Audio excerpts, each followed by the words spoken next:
If you think about the leadership model that we teach, transactional leadership versus transformational leadership, transactional is that top down. I have the experience, I download it to the team, I delegate, I tell. And that has been how the construction industry has worked forever.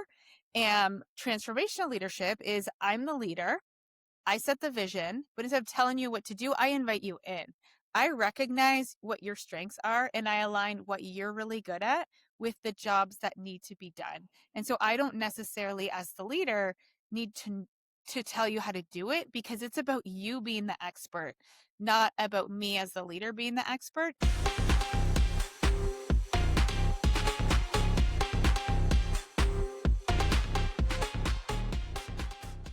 Good morning and welcome to the Management Under Construction podcast. I'm your host, Dee Davis, and I'm here today with my friend and colleague, Andrea Janzen. We're here to talk about growing the next generation of leaders in the construction industry. I'd like to welcome you to the cast, Andrea. Please tell us a little bit about yourself. Well, thank you so much for having me, Dee. So I'm Andrea Janzen. I am the founder of Ambition Theory. We're a leadership development company focused on the built environment, and we teach people how to become transformational leaders. And we learned how to do that by coaching women in this industry to grow in their leadership, grow in their influence, and become those leaders that people look up to. That's so awesome. And I will never forget the first time that I met you. It was at a industry event and you just bubbled forth as one of the people that I needed to talk to and that I needed to meet. I remember walking up to you and talk to you about some of the stuff that we were talking about at that conference that day. And since then, I've always just been completely intrigued by you and everything that you're doing. And I had the pleasure of sitting in on one of your webinars a couple of days ago, which was really awesome. And I can't wait to talk more about that. But the pressing question is this for me. What made you decide to start a business that focused not just on women, but on women in the construction industry specifically? Okay, it's such a great question, Dee. And a lot of people ask me that question because when I was young growing up, I didn't dream of becoming a leadership coach. I did not dream of the construction industry. The first one, like leadership coaching wasn't really a thing, right? It's kind of a relatively new profession. And construction, like, when I was growing up, it wasn't a thing that like girls were really encouraged to pursue. My background is in marketing. So I started my career in corporate marketing and I worked on consumer products. So I worked on Werther's Original. I had an opportunity to be like brand manager at a spirits and wine company, Absolute Vodka, nothing related to anything that I do today. But I got into coaching kind of by fluke. So I'm Canadian and I had my kids in Canada. And what's interesting about Canada is they are very supportive of family policies. The government is. So when you have a baby at the time, you get a full year off of work supported by the government and your company has to hold your job for you. So very different than here in the US. But that was the opportunity that I had. And I am a type A personality. So sitting at home and just playing with the baby, really, I need to be doing things. People would come over, hang out with me. Oh, I'd be like, what are you up to? They're like, I don't like my job. I want to find a new one. I'm like, well, I'll help you. Let's look at your resume. Let's practice some interview questions. So I would do that with friends and then they would tell other friends and people were coming over every week. I'd be like, hold the baby. Let's get you ready for your interview. After a while, someone said, Andrew, you're really good at this. You should make this a business. So I got into coaching as a side hustle, really career coaching focused on getting people the next job. And that was really what it was. And so I have had this desire to be an entrepreneur since I was a child. And I didn't follow that desire until I was in my mid 30s. So I was always working for other people. I had this desire to start something. And finally, you know what? I really like this coaching thing. I'm going to give it a shot. I'm going to try it. Then imposter syndrome shows up. Oh, I don't work in HR. I'm not a recruiter. Who am I to do this, have this business, right? And so I was like, I should legitimize myself. So I will go and take a coaching program. So I discovered this executive coaching program. And what's interesting at the time, I had never gotten professional coaching myself. I didn't really know what it was. And so I went to this coaching program, and it was an executive leadership coaching program. So I learned that coaching is so much more than getting someone that job, right? Like, it's very transactional, right? Like, you're here, you're going to perform. I can teach you how to perform and get in the door, and like ching, done, you go. I learned that coaching is actually so much bigger than that. It's helping people figure out what motivates them, what do they care about, and how do we align opportunities with their motivations to create something really awesome so that people feel engaged in their work and can pursue bigger things. I'm going to start a leadership coaching business. And that's at the beginning, I literally would do anything. You want a conflict workshop? Yes. Team building? Sure. Motivational session? Okay, I gotcha. Literally, I would do anything for anybody. And interestingly, the types of companies that responded to what I put out in the world, I put stuff out on LinkedIn. I would, call people I used to work with. Actually, people I used to work with did not bite at all. All of my early clients were people that I had just met as a new leadership coach that didn't know me before. And a lot of these companies were technical. So, like engineering, manufacturing. At the time, I had created this one workshop. It was called Reignite Your Ambition. It was specifically for women. And I put it out in the world on LinkedIn, and I got my first client. And it was this group called Women in Aerospace. And it was a lot of engineers, technical people. And it really landed. Like, the content really landed with those people. And so I was like, this is something that I'm going to focus my energy on. Instead of being this jack of all trades, I'll do any type of workshop for you. I'm like, I'm going to focus on this one women's workshop called Reignite Your Ambition. It was about helping women figure out what drives their ambition. So, what motivates you? And then finding opportunities that align with what you care about. So, that was the premise of the workshop. These women in aerospace, they loved it. It really took off. And how I got into construction, I was just hustling, trying to get clients. My husband works in construction for a big general contractor, and his company was sending women to this conference in San Francisco called Groundbreaking Women in Construction. So, Engineering News Record, which is a big media platform, they put it on every year. And he was like, look how great my company is, Andrea. They're supporting women. Check this out. And so I'm curious, right? So I go to the website, I look at the speakers, I look at the topics, and I see a TBD on the schedule. And I cold called the conference. I knew nothing about construction. I was like, do you need a leadership speaker? And they said yes. So I went there. That's crazy. I'm just like blown away over here. Not only is that gutsy, but timing. Oh my God, that's amazing.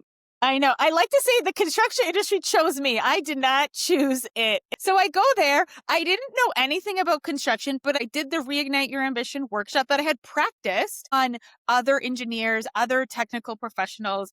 Went really well. They didn't actually pay me. Literally, I had to pay for myself to go there. And at the time, I was living in Halifax, Nova Scotia, which is on the northeast coast of Canada.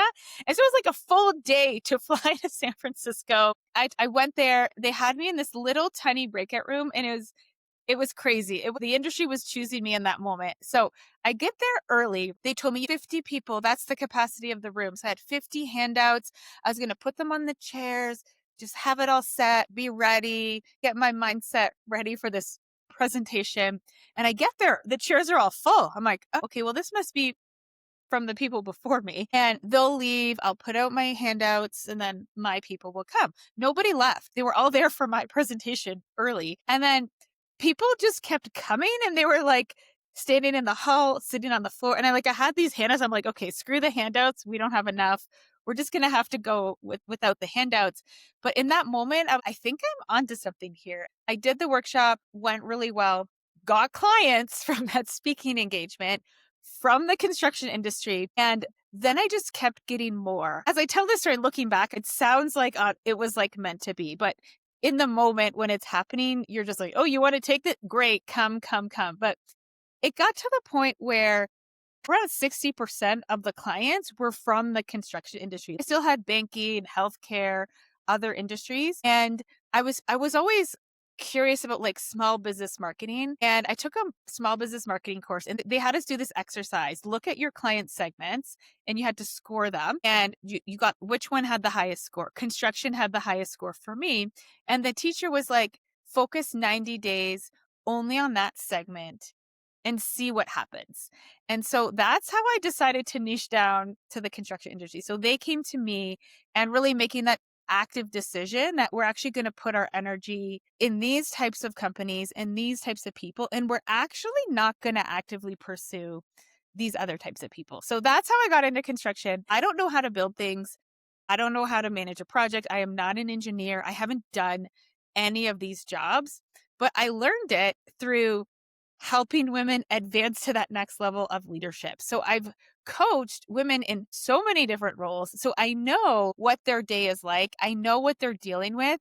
And so I bring this really interesting perspective to the work that I do. I honestly think it's a blessing, and professional coaching as a profession, International Coach Federation methodology is really about holding your client capable, not giving them advice, asking them the really hard questions that no one is going to ask them and pulling their strengths out of them. That's true professional coaching. And what's interesting is I haven't done any of their jobs. The crutch that they tell you in coaching school is you're actually not supposed to give people advice. You're not supposed to tell them what to do because that's consulting. And so what's interesting is I can't consult these people. I can only coach them because I've never done their job.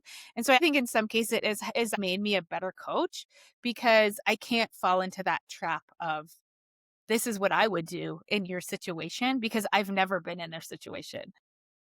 That is so interesting. I'll never forget the very first time we met. Maybe it was the second time. I asked you, "What is your background in construction?" And you looked me straight in the eye and you said, "Nothing. I've never done it." And it broke. It broke my brain. I'm not even kidding you. I think I just stood there with my mouth open and I thought, "How in the world can you coach people on something that you've never done?" But you just explained it. Yeah. And I've learned a lot more about coaching since then. I do some coaching for people not nowhere near the level of professionalism and scale that you are doing it on. I do a little bit of coaching here and there, but it's people in the industry and it's usually more like coaching consulting. It's not the kind of coaching that you're doing. You don't have to have the background because the technical details of what those people are doing every day for a lot of this stuff isn't relevant. And it did, it just broke my brain for the longest time. I even talked to some people about it. I'm like, "I don't understand." Well, because when you know something, it's hard to imagine not knowing that thing. As somebody who's been in the industry for so long, it's hard to imagine somebody choosing this industry very specifically like you have without ever having been in it before. And, so like you said, the industry chose you, which is so amazing. I kinda always say that too when people say, "How did you get in the construction industry?" I'm like, "Well, it kinda chose me in a very different way."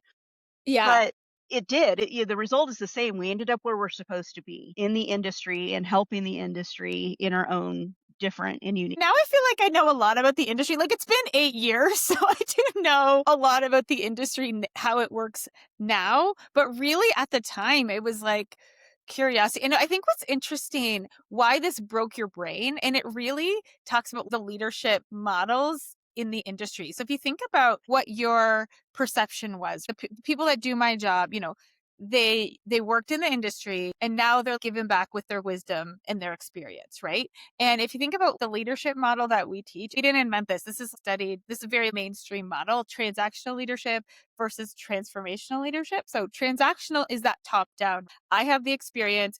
I download it to the team. I delegate, I tell. And that has been how the construction industry has worked forever.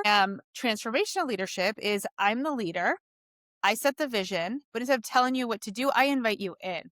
I recognize what your strengths are and I align what you're really good at with the jobs that need to be done. And so I don't necessarily, as the leader, need to tell you how to do it because it's about you being the expert, not about me as the leader being the expert. And so I think why your brain was broken is that the industry hasn't really followed that model at all. And that's why it's confusing. You're like, I've never seen this style of leadership in the industry before. And so we're a transformational leadership company. So we teach people how to be more transformational in their own leadership.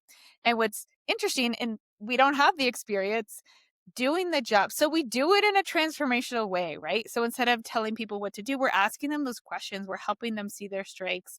We're really challenging them to level up and lean into what they know to find the step forward. It does feel like you're flipping the model on its head, but yeah, that's kind of what we do. That's so cool. So I've been wanting to have you on the cast for a while. I'm so glad we were able to do this. One of the things that we talked about in the webinar the other day was how this industry is so different for women than it is for men. We experience this industry in a different way, and we have invisible hurdles that we have to jump over that our male colleagues don't. Can you talk to us about that a little bit? There's there's so many, and I think a lot of times people focus on, like, the really hardcore ones, like harassment, some of those really negative ones. That is not our area of expertise. Definitely, if that's what you're facing, getting that HR support, that's not our wheelhouse. Ours is really, what are the barriers that women face on their path to leadership, on their path to creating that fulfilling career where they're advancing, they're contributing, they are bringing value to the table. And so one is, we already talked about transactional versus transformational leadership. So we do a lot of research. I also read other people's research. And so if you think about the leadership model, we teach it as a spectrum. Transactional is the top down, transformational is more collaborative. It's construction projects. Sometimes you just got to be like, this work needs to be done today. And this is what you need to do by 3 p.m., right? That's like that transactional piece. Whereas the transformational piece is like, oh, there's a problem. We've never faced this problem before. Hey, team, here's the problem. Let's all collaborate on some ideas on how we can solve it. That's a transformational approach to solving a problem. What's interesting is that women are naturally more transformational, so more collaborative. Men are naturally more transactional. But what's interesting in construction is today, there's just more men than women. It's nobody's fault. It just is. And there's more men in leadership roles. So, what we look for, what we reward, what the gold standard of leadership is based on transactional behaviors. Gives direction, manages a budget, has difficult conversations, gives critical feedback, has many years doing the thing and knows how to do the thing really, really well. So that's how we decide who's a good leader, who gets promoted, who gets put into those leadership roles. That's the system, how that works. Whereas women are naturally more transformational. They're collaborative. They build trust. They can see the big picture. There isn't necessarily a checkbox for those skills. So often women get left behind. They're working their way, they're collaborating, they're bringing value. People love reporting to them. But that checkbox, they're not necessarily meeting those boxes. And what's really interesting, there's this other thing that happens called the double bind. And so we love our research. So we asked women, what feedback do you get about your leadership skills? And 73% said, I've been told if I want to rise to that next level, I need to be more confident. But then 70% got feedback that said they need to be less bossy. So you're like, okay, how am I supposed to behave? So go to your manager for your performance review. What do I need to do? I want to level up this year. Your manager's like, work on your confidence. You're like, I'm so grateful. I'm going to do that. Right. And so you go out, you look up at the leaders in your company, the successful ones who are delegating, they're telling people what to do, they're opinionated. That's the model of success here at my company. So then you do that. You start giving your opinion, being assertive, telling people what to do. And then you're going to call back to your manager or HR. It's like, ooh, hearing some things. You're rubbing people the wrong way. You're too bossy, too aggressive. Sometimes another word that starts with a B. And you're like, oh, well, I was working on my confidence. Like literally it was in the box in my performance review that I need to do that. And it's interesting because in society, women are supposed to be caring and nurturing. Leaders in society are supposed to be assertive and confident. But if a woman shows up as assertive and confident, it's rubbing me the wrong way. People don't even realize they do this. This just happens. I do this, right? Who does she think she is, right? We do this. We're socialized this way. So there's no shame if this happens. It's just a thing. But the reality is women have to walk that tightrope, right? If you're just collaborative and trustworthy, oh, she doesn't have what it takes. But then if you're assertive, it's like, oh, she's aggressive, she's bossy. So you're like, what do I need to do? So you really have to walk that line. And that's the thing men don't have to deal with, right? You have to think about all the time and do your job. So this is a real thing. A lot of people don't know this is a thing. You trust the performance management system. My boss said I need to work on my confidence, so I'm going to work on my confidence. And then you internalize that I'm the problem. There must be something wrong with me why this is not working. So that's just another thing that women have to deal with, and it prevents them from rising to those leadership roles at the same rate as men. Yeah, we have a lifelong situation in our personal lives and our professional lives of there's never a right answer. We're always doing something wrong. You're not bossy enough, you're too bossy. You're working mom, oh, you're a stay-at-home mom. Those are both wrong somehow. You're this, you're that, and men have a tendency to see things in a very black and white way. It's either right or it's wrong. It's either this or it's that. Women have a ability to live in that gray because we have to. But sometimes the gray is the right answer too, especially when it Yeah, comes totally. to people skills and the better leadership skills of collaboration like you were saying. And my favorite form of leadership is servant leadership because it is not about you. Totally.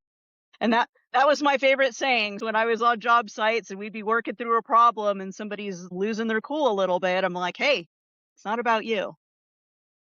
Yeah, and what's Okay. really interesting, so again, I love my data. So we have this data piece where, and this is tradespeople. So NCCER, actually, the National Center for Construction Education Research, they did this research. They asked people at the end of the day, how productive were you on a scale of 1 to 10, each individual on a team? And what they found was if there was a woman on the team, every single person rated themselves higher than if there was a team of just men. And so really interesting, right? You're like, oh, why? And then what's really interesting, you talked about like the black and white, right? People's minds automatically go to, why is that, right? Men versus women, right? And I'm like, no, no, no. Like, we're not creating divides here. That data shows actually, if you have a woman on the site, actually the productivity rate rises for everybody, right? Everybody's better off.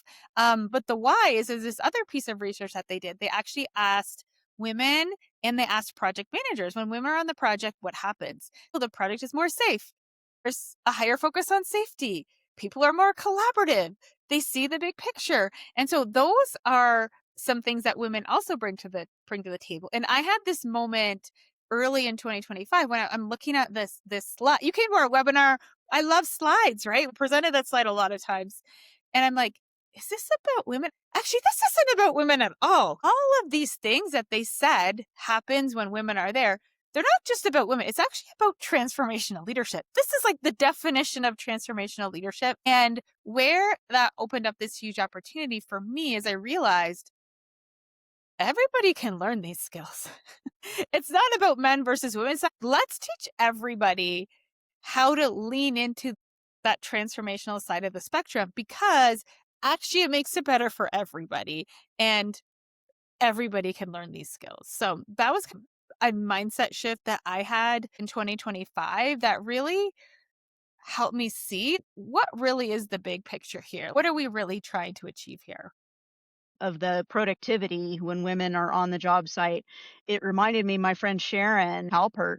She told me one time that when she walks onto a job site, people have said to her repeatedly, "I can always tell when you're here," because the whole mood of the job site is completely different when you're on site. He's like, "I was looking for you. I knew you were here because I can tell by how everybody else is behaving on the job. Everybody's calmer, everybody's nicer." I was like, "You gotta be kidding me." And I said, "Is this a one-time thing?" She goes, "No, it's happened to me numerous times that people have said that." And she's a very type A, bubbly, super, super awesome gal. She's a fire stopping expert. And so she consults on various jobs all over the country. And I thought that was very interesting. Interesting. Having been on many hundreds of job sites over my career, I I kind of wondered. I wonder if that always happens when there's women on job site, or is it just certain women? I wonder if I was ever one of those women that made a I bet difference you when I were, was Dee. there. I bet you were. Hope so. I hope so. Well, this is just a crazy journey that you've embarked on, and I'm loving hearing your stories. How has this journey been different than you expected when you set out on it? That's really interesting. I don't know if I really even knew what to expect. There's a lot of leadership coaches that are like, use their name. And so that's how I started. But I always wanted to build something bigger than myself. So that was always a desire that I had. And the path to do that wasn't clear because like coaching is still a relatively new profession and really understand, how do I do this? What does this look like? And so that was a bit of a rocky journey in figuring that out. But where we are now, I am in this place where I'm realizing as the business grows, my role in the business needs to change. And so what kind of got me to where I am today and where the company is me being really good at coaching, me being able to work with clients. We do work one on one, but mostly in group situations. And what's happened this year is the doors opened up for us to work with different types of clients in different types of capacities. And me realizing that I have to decide, do I want this to stay small, or do I want this to become something bigger? And if I want it to be something bigger, my job really can't be coaching anymore. So I think what's really interesting is how much time and energy I have spent in the past 2 years learning about processes, making processes, implementing processes,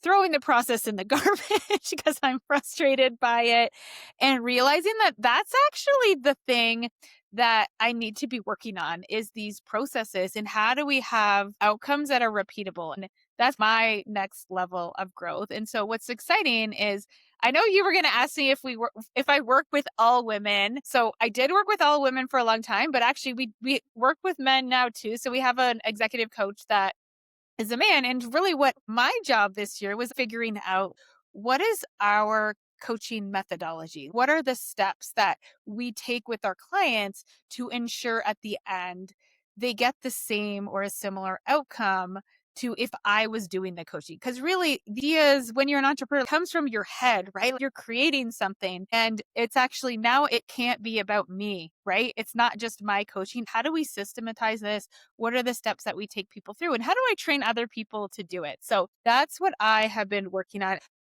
I don't think I thought that would be part of my job when I this type of career. I might have a connection for you that can help you with that. Somebody that is also a coach that's already been through those steps, and has done a really good job and now has his own brand of coaching. And it's a kind of coaching than you're doing. Jeff Klubeck is who I'm thinking of. And he's kind of been through this to where he's defined and branded his thing, and now he's training other people in his system to go out and perform his thing. So he may be able to help you. Jeff has been a blessing in my life in many, many ways, and the people that he's connected me with have been blessings in my life. So it's an amazing network that we're building here. I love it. When I was on your webinar the other day, I noticed that you had a lot of graduates from Canada. I think you may have already answered this question. I didn't realize you were from Canada. Yeah. Well, sometimes I say some words like process and organization. I don't know if you can tell, but it's really funny because we're in Colorado. It's a very neutral accent. And it's so funny. Like sometimes I do speaking engagements, and every once in a while, someone will come up to the audience and be like, "Are you from Canada?" Based on certain words that I say. It doesn't come out all the time, but now that I know to listen for it, I'm hearing it a Yeah. little bit. All right. To all of our listeners, if you like what you're hearing, don't forget to boop the like button and share this episode with a friend. Our next question for you is, how have you scaled your business as you've gone along? We talked a little bit offline about niching our businesses down and scaling. So can you tell us a little bit about that for you? Yeah, I can tell you some of the behind the scenes. So it really goes back to like my origin story of how I got into construction, and really this idea of you can be for everybody, but sometimes if you're for everybody, you're actually for nobody. And so really understanding, how do I scale my process, my expertise, my marketing? Part of marketing is like, who are my people and where do I go find them, right? Like, where do I find people who might be interested in working with me? And I think before I had this niche of really focusing on one industry, there's probably like 30 networking events a day within 20-minute drive from my house. And so if you're not sure who your people are, where do I go? Is it going to be worth it for me to go to that event or that conference? And it's a lot of energy. Coaching works on anybody, right? The methodology that we have, what's interesting is you could take this to another industry, but you actually have to learn every time how that works when you're delivering to a client. Whereas construction, it's kind of an interesting industry because every company works with other companies. That's not the norm in every industry. Everything in construction is a multi-company initiative. So I know that. And I don't need to learn that. I know how that works. So pretty much every single one of my clients, that's a relevant thing. How do you work with other companies? Whereas if you're working in a company that is just working themselves and delivering to their customers, it's a little bit different. You have to learn those nuances. So for us, from an implementation perspective, we know how the industry works. Our clients face the same challenges over and over and over again. And so how we can help them in the coaching is, yes, could another coach that doesn't have construction experience help them through the same problem? They probably could, but it might take 3 or 4 sessions of asking questions, diving deeper to really uncover what the thing is, what the obstacle is that they're facing. Whereas we've helped so many people on their leadership journey, we kind of know what's showing up. And then we've also done this research because we're curious. I'm seeing this theme. Is this a thing? Let's back it up. Let's see if this is a thing. That's the beauty of having one industry. You can ask questions and then you ask your people, they answer your questions, and then and then you can use that information to really help them get a result faster. So that's how it's really helped us. Mostly from a marketing perspective, we know who do we go after. Also from a partnership perspective, who could we partner with? Who else is targeting this industry that we can align ourselves with and work with them, share audiences with them, do an event together, that kind of thing. So it really helps from that marketing perspective and from an implementation perspective because we know what people are dealing with. Obviously, every company is different. They have different culture, but there's themes that we see that can kind of speed things along. So when you talk about partnering, are you just going out there and you go to some events and you meet some people and you just say, "Hi, I'm Andrea, let's partner." Sort of. Yes. Well, part of it is like just recognizing and like I'll just be honest on my journey. We have built ambition theory really through the one person at a time. Like really like working with on a small scale, getting people through our programs. And I think what's interesting, the way that we're scaling is we have like our signature 8-week journey that we take people on. And we have honed this in over 8 years.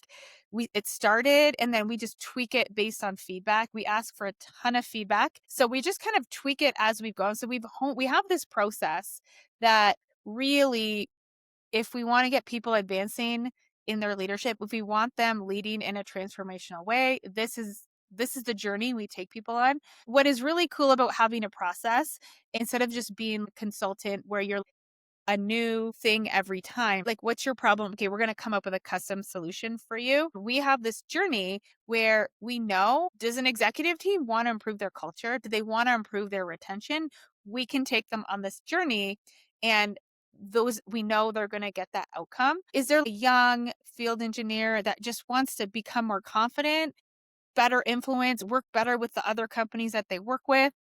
We can take them through the same journey and we know they're going to get that result. And the cool thing about coaching is you versus you. It's not a tactical plan. And so we can use the same process on an executive team as we can an emerging leader that's coming up. So having a process of the journey that we take people on, having that standardized is really helped us to scale because we can handle volume and we have procedures that allow us to handle volume and for people not to fall through the cracks. Before I had a team, procedure was in my head and I would take people on these journeys. But I would say before I had that support, things fell through the cracks all the time because I was busy doing a million things. We had no documented procedures. And so our customer service is a lot better knowing that we have these systems in place to make sure that we can support people every step of the way, knowing that we want this outcome for you so badly and we know you want it as well and we're all human. How do we intervene when stuff falls off the rails, stuff gets hard? And so we have all of that documented. We have a procedure for all of that. So that has helped us scale. I want to go back to the you just find people. Do you want to partner together?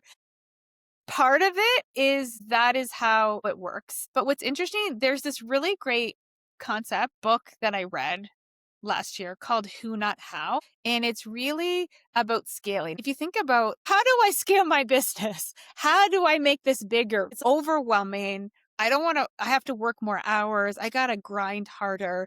And it's this concept. Actually, it's not about the how, it's finding the who that knows how to do it that you can partner with, or finding a who that has shared values that you have that's maybe on the same mission, but you have different ways of getting there. How do you collaborate to work together? So we have ways that we've partnered. We've partnered with quite a few associations and this realization that, okay, associations need revenue. Training is a revenue stream for most of them. Have a training product. So we partner with an association and we work out a revenue share with them. So that's one way. And what's great is their members get value.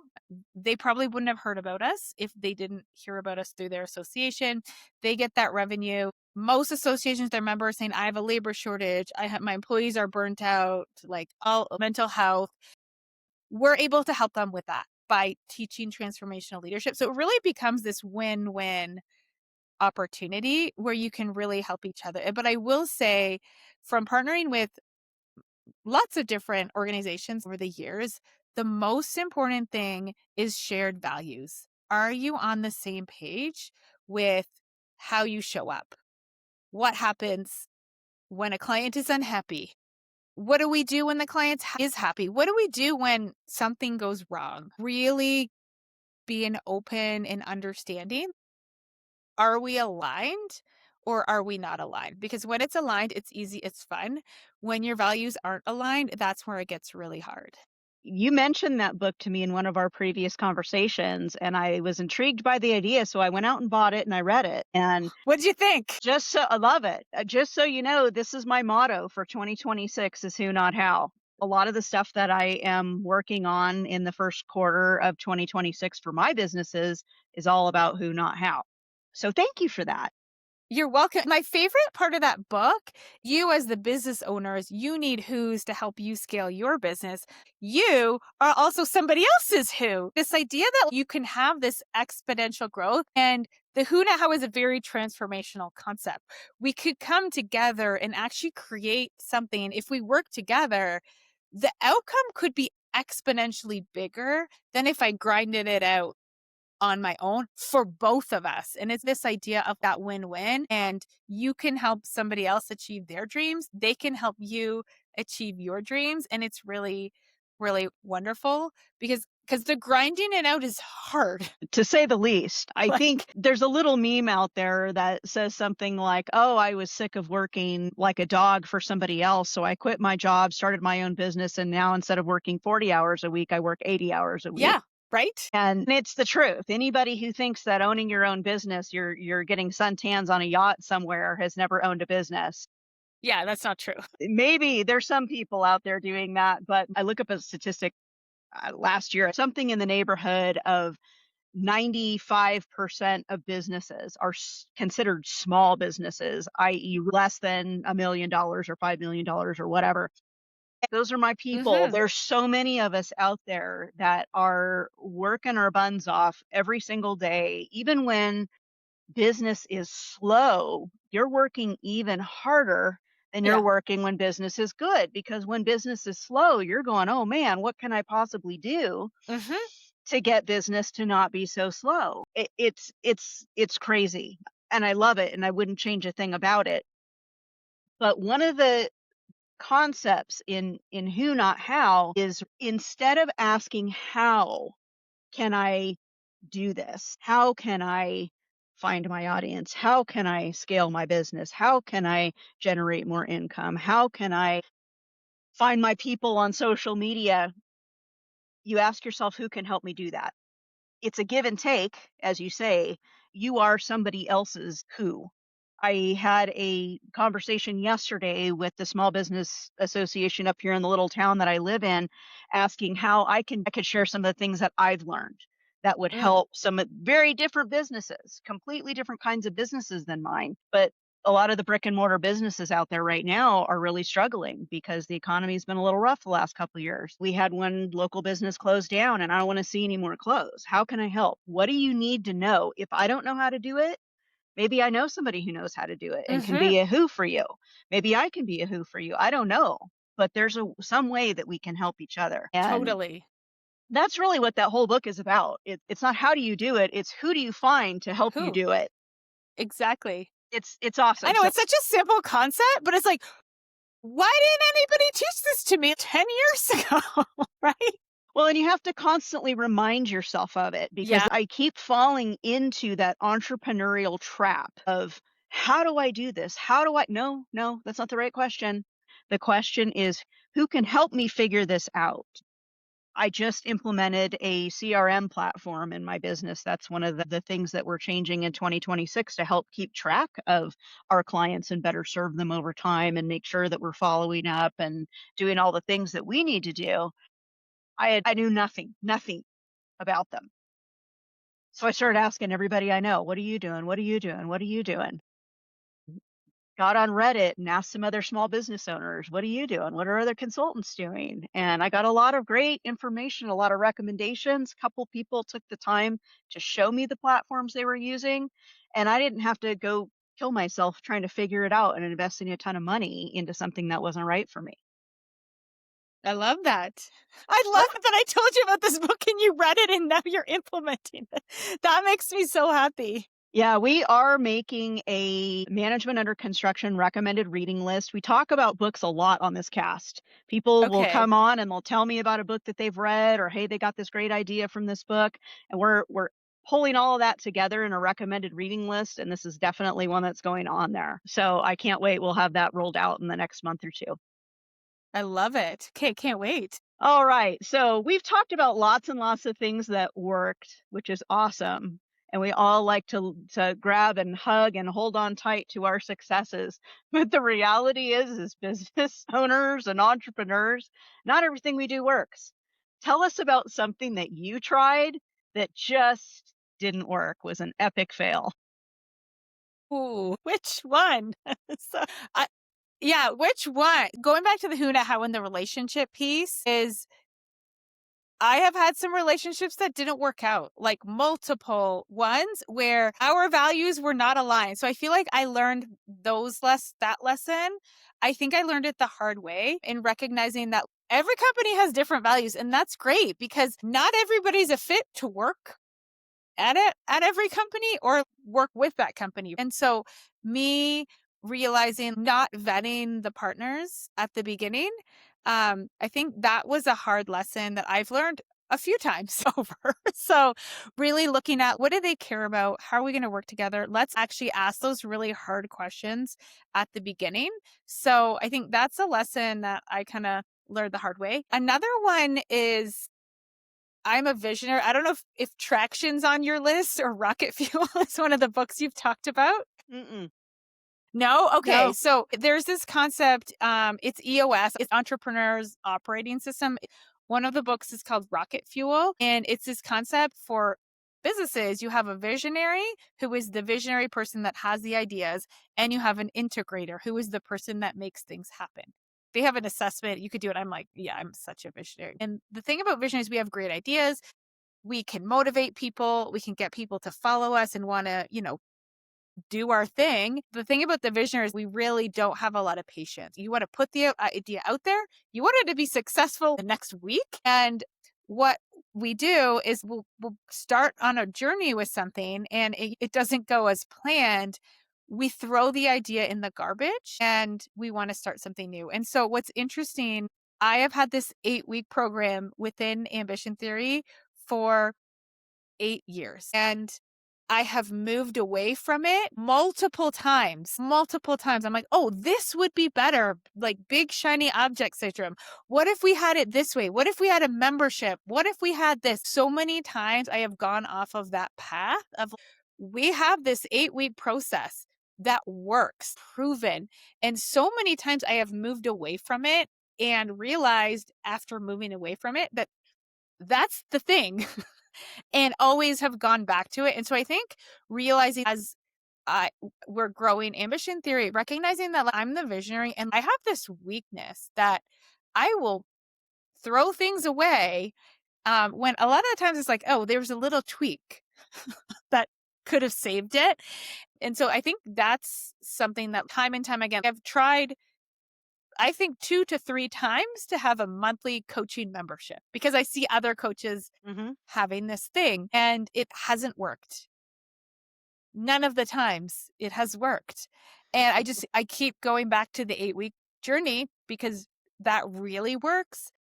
People can handle investing in themselves, like the customers, the clients can handle 8 weeks of doing a program. They can't handle that ongoing commitment. And I think that's the biggest failures. I've had this thing that works and it's not new. It's been around for basically it came out relatively early in the business and I threw it away so many times. So I think that would be a big mistake, failure, hard lesson that I learned. Well, it's a little bit of FOMO, and I think, all entrepreneurs are visionaries to some extent because Yeah. there's this constant churn in your head of, "What else can I do? How can I do what I'm Mhm. doing better? Is there something new, different, some other way I didn't look at it? Is there," especially if there's any way of making something that might be considered passive income because we are working so hard all the time. Yeah. I think to me the monthly membership is like joining a gym, and I think that's what a lot of these big coaching programs are hoping for. They're hoping it's that gym membership that you never use and forget that you're paying for, Mhm. and so it turns into a passive income for them, and they're not really having to do any work to provide you anything. And I agree. Everybody I know that's tried it from being the coachee standpoint, it doesn't last. Yeah. 6 months tops and then they're on to the next shiny new thing. So stick with what works. There's nothing wrong with trying new things and always trying to figure out if there's a better or different way that you can deliver or a different audience or a different way of looking at something. It's always good to have that, but yeah, don't abandon what works for sure. I do remember this one moment is where I was unsure about niching down to construction. There's the big shiny object. Ooh, if we go all in construction, what about the lady in the film industry who's booked a discovery call with me? What are we going to do? And so I think I had a false start on the niching down. I was like, oh, I'm committed. It's okay. Just join us. And I let someone in from the film industry into a group program. Everybody else was from the construction industry and was really interesting. They seemed really excited on the discovery call. They joined the program and it wasn't just this isn't for me. I would like a refund. It was like I'm angry. You know those people where you get the long emails, the customer that's so unhappy. It turned into that. So it wasn't even just oh sorry it's not the right fit. Here you go. They were actually so upset that they had bought this program and everybody else was from the construction industry and they weren't that it got really, really negative. So I think the learning for me is when you make a decision, you kind of need to commit to the decision. And when you wobble in your decision making, number one, affects your credibility as a leader, but it also affects your business, the quality, the service delivery, and your ability to move forward towards the thing that you're working towards. So that would be, I guess, another mistake. I've made a lot though. I've made a lot of mistakes over the years. I think we've all made plenty for sure. I think any entrepreneur, you pour them a glass of whatever their favorite liquid beverage is, and they'll tell you all kinds of stories about it. It's kind of fun to reflect as you get Mhm. on into your business. Some of the things that seemed hard when you started are so not hard compared to what you're doing now. Or Totally. it's always fun to reflect on those things and realize that it's that iceberg graphic that Mhm. you see every once in a while. The public sees what's sticking out of the water. Yeah. All that stuff underneath, all that history, all those mistakes, all the late nights, all the worries, all the self-doubt, all that stuff underneath. Nobody sees that. You know those Yeah. things. It's good to And I talk think about what's them sometimes. the other interesting thing about is making the mistakes. And so part of it is usually the mistakes that I have made are where I've taken a risk and it didn't work out. So sometimes you can beat yourself up on I should have known better. But the thing is, if you don't take a risk, you're not going to grow. And so part of that risk taking is I'm going to take these risks and some are going to pan out and some of them are not going to pan out. And so when they don't pan out, how do I make sure it's not a catastrophe? Like I'm still here. The business is still here. None of these mistakes that I made were catastrophic and they turn into that learning experience. I love what you said. The things that I thought was a catastrophe in the moment, you're like, yeah, if I didn't go through that, I don't think I would have learned and made this big leap afterwards in order to get to where we are now. So it's all part of the journey. There's this other book. Now that I know you love books, this book, it's old. It's a marketing book called Launch by Jeff Walker. He has this concept called product launch formula. It's an online marketing email book. But the last chapter is a motivational chapter for entrepreneurs.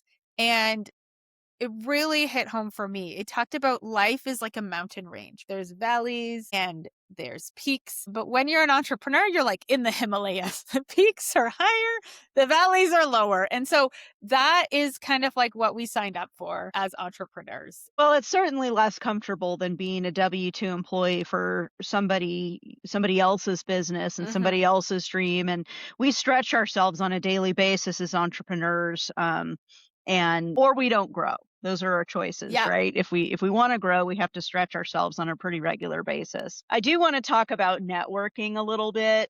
Networking is key for the growth of my business, and I'm leaning hard into it in 2026.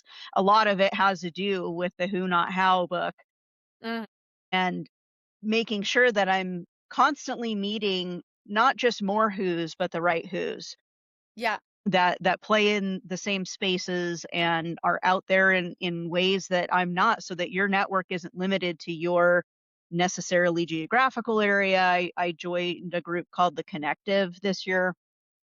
And it's some people are working for other companies, but a lot of entrepreneurs across the country, and it's been fantastic. What is your philosophy on networking? So networking, yes, to everything. And I think what's interesting though is because, like I said before, there's probably 30 networking events a day. And so I think it's being really strategic about who are the people I want to connect with and being really strategic about where you go because you can spend a lot of time going to events and not getting anything out of it. It can be really tiring going to all those events. So I think part of it is really see who do I want to connect with? And then my other thing is what's in it for them? I think really setting up go when you're meeting people, whether that's online in a webinar, LinkedIn, in person, at a conference, whatever, not making it about me all the time, making it be what's in it for them. What kind of value can I contribute to this person? And that could be a story, talking to them, whatever, but really getting curious about the other person first before you make it about you. And I think what I've learned is that's a great way to assess if your values are aligned, asking lots of questions, getting really curious as to what they care about, and then opening up the conversation. Hey, could we collaborate together? Are our values aligned? And if so, let's take this conversation to the next level and explore a little bit more what working together could look like and go from there. So definitely networking is important. I will say online networking has been really valuable for me. So connecting with people on LinkedIn, connecting with people in webinars. And I think one thing I've noticed is that you go to an in-person conference, and this is a hack. Number one thing you should do if you like the speaker, go talk to the speaker. Stand in the line, talk to them. So many times I have done that, and I'm the second person in the line. They were amazing. There's like 2,000 people here. Why isn't the line 100 people long? So many people do not network, right? Or they go to this event and they, have your head down. You are not talking to anybody. That's where it's exhausting, where it's not fruitful. And so I think there's these little opportunities that you can do when you're networking. Connect with someone. I guess the other one is connection requests on LinkedIn. You see someone interesting? Connect. No, connect and add a note. Hey, how's it going? Loved your post. Or, hey, I see we work in the same industry. I would love to connect. Line the line. I think the default that people have is like, I want to know that person. Oh, they're ignoring me. Yeah, they are. Because why would they want to make the first move and give that human connection? Like, just go that little extra mile, which is actually not a lot, but it goes a long way. Go that extra mile, but don't be the person that the second they accept your connection request, you're pitching them your product, service, whatever it Yeah, is. totally. Yeah, not that. Yeah, not that. Lord, I have had to start getting really picky.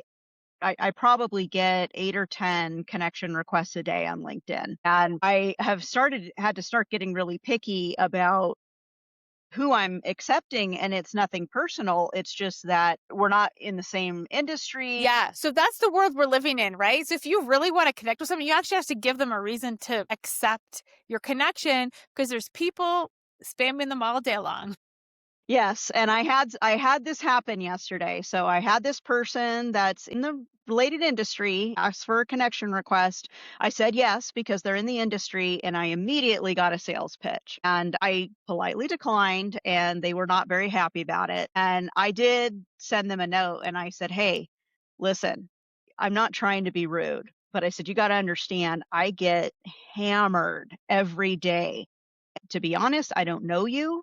I don't know your product. I've never heard of your company. And you're immediately trying to sell me something." I said, "Dude, come on. No, Seriously." remove connection.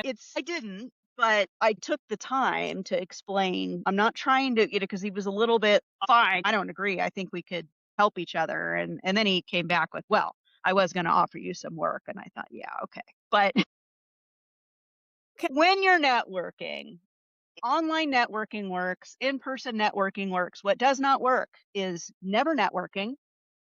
That's not going to help you find your next job. That's not going to help you get promoted. That's not going to help you find your who's in your life and make those connections that you need to make to grow your career. Going to an event and standing in the corner and never speaking to anybody or only speaking to people you already know is also not going to help you. So, we talk about this in one of the episodes of the cast called Networking is Not a Dirty Word. So, go check out that episode for any of you listeners that haven't. It talks about that hidden job market. There is a hidden job market. We give all kinds of statistics about how networking can get you your next job. It's also important if you're a business owner to grow your business and start finding the right who's to help you grow your business. Can't promise you it won't get you a little bit of spam too, but you're kind of getting that anyway. It's well worth it. And interesting in the construction industry because it's a bidding type of industry, right? And there's this mindset that a lot of people have that's, oh, we look on the website for the official RFP and then we respond with an email to it. Is a lot of people's mindset is that's the way it works. But I also think there's a hidden employment job market, but there's a hidden construction project market as well. Whereas if you're networking, you can meet people who are building stuff and they need partners to build the stuff with them.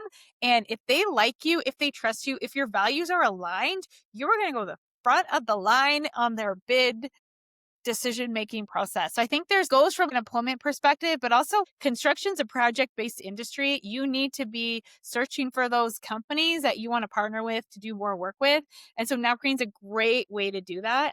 And they might still post it on the website to get bids, but you can get some insider information that might help you become more successful in that process, which is a gold mine. Number one, you'll know it's coming up, so you can prepare for it. You'll have some understanding of what it is. How big is it? Is it something you want to bid? Companies have to make these decisions all the time about what they're going to bid. You can't bid everything, or you shouldn't bid everything. And you need to be on the bid list. So you want to be that person that is on that bid list, or that company that's on the bid list. And you want to make sure that you have a good relationship, because that matters. I sit on the owner side of the table an awful lot reviewing RFPs that come in from contractors. And if there's negative feedback, if there's bad experiences, if there's personality conflicts, that stuff all feeds in to how your company is seen, and whether or not that opportunity is going to come to you. So networking is extremely important for all aspects of your career. As a business owner, what is your biggest challenge? That's a loaded question. What is my biggest challenge? I think part of it is actually knowing what I'm supposed to do every day. And I know it sounds like as the leader, I should know, but I think we are kind of ingrained to work for somebody else. That was kind of ingrained in me from a young age through school and having that person telling you what to do. But when you don't have that person, I think it's really challenging to know what to focus on. I'm a visionary. I have a million ideas. If we tried to implement it all, none of it would get implemented. So really having that discipline to focus on one thing and stick with it. I think that's my biggest challenge because it keeps coming up over and over again. There's other things we could be doing all the time, new opportunities coming, new ideas, and really choosing the work committed to this, and having the discipline to do that. Yeah, and being self-driven boils down to being Hmm. self-driven and focused. So if your staff keeps coming to you and saying, Andrea, no, focus. Yeah. What is your advice to people out there wanting to start their own business? I would say go for it. Really make sure you have that desire in your heart because it's going to be a lot harder than you think it's going to be. It's going to take longer to get off the ground than you think it's going to take. I would say go for it, but recognize it's going to be hard, but it's so worth it. And if it doesn't work out, you can always find another job. But if you didn't take this chance, you can't go back in time and take this chance. So I would say just go for it. Just do it. Just do it. What is your advice to women out there wanting to gain or level up their leadership skills? I would say go for it. I'll say like what we do with our clients is really take an inventory of what you bring to the table. Really get clear on what makes you different than other people. And then the second piece is actually it's not about you. Look at if you're working within a company, what is coming down the pipeline for the company? What challenges are happening in the industry? Is there something above that I can contribute to? And I would say a lot of women, you kind of they work head down. We've been conditioned, right? Wait till you're told what to do it, wait for the next thing and you'll be rewarded, right? Truth is, you're not going to be rewarded. You're just going to keep getting more work piled on your plate. And so I think a shift is really look up.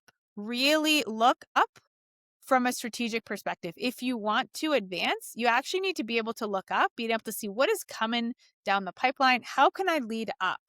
What is happening here? And be strategic. And a lot of times people are like, oh, Andrew, I don't have time. Like literally, I'm getting 300 emails a day. So what I like to tell people is just take 15 minutes in the morning and look up what's happening in the industry, what's happening in your company, what are some great things that are happening, what are some not so great things that are happening, and how can you contribute? And really think about that for 15 minutes a day. And once you figured it out, your 15 minutes a day, the next day is like, I'm going to do something to contribute towards that bigger picture goal because that's where that advancement happens is when you're strategically thinking, when you're strategically contributing, being proactive versus being reactive. That leads us right into your seminars, your 8-week courses When often do you do that each year, and when is your next one? If you're at a big company, we would love to work with you. We have company ones where we like can customize the content to be like really specific to each company's needs, their values, what's happening. But we do open ones as well where anybody can join. And we do one in the winter, we do one in the spring, and we do one in the fall. So our next one is starting February 2nd. And then we have another one starting the first week of April, and then one starting the first week of October. So those are our open ones. Perfect, and people can find that on your website and sign up for them through your website? Ambitiontheory.com. You can find it all there on our website, or you can send me a message on LinkedIn. So it's Andrea Janzen on LinkedIn. Okay, great. Other than LinkedIn and your website, is there any other good ways that people can reach out to you?